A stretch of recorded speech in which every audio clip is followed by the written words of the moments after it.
nous changeons de paradigme au sein de l'éducation nationale où l'OPIAL a été construit, en tout cas pensé, de telle sorte que la gestion, en tout cas la mise en œuvre de l'école inclusive se déconcentre et se territorialise au plus près des besoins des élèves.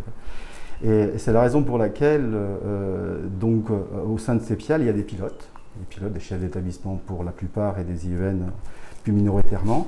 Les IEN, ce sont des inspecteurs de circonscription qui ont en charge de ce territoire, de gestion d'AESH notamment, et qui permet davantage de souplesse que cela n'était auparavant.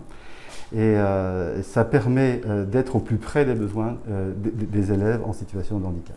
La tendance du développement d'EPIAL, c'est effectivement d'être dans la souplesse et de ne plus forcément à ce qu'un AESH accompagne, c'est pas tout le temps le cas, hein, mais accompagne un seul élève. La tendance, c'est d'être dans un esprit mutualisé et qui permet notamment de développer l'inclusion des élèves. Et donc, quand une AESH travaille au sein d'un établissement scolaire, elle peut effectivement accompagner plusieurs élèves.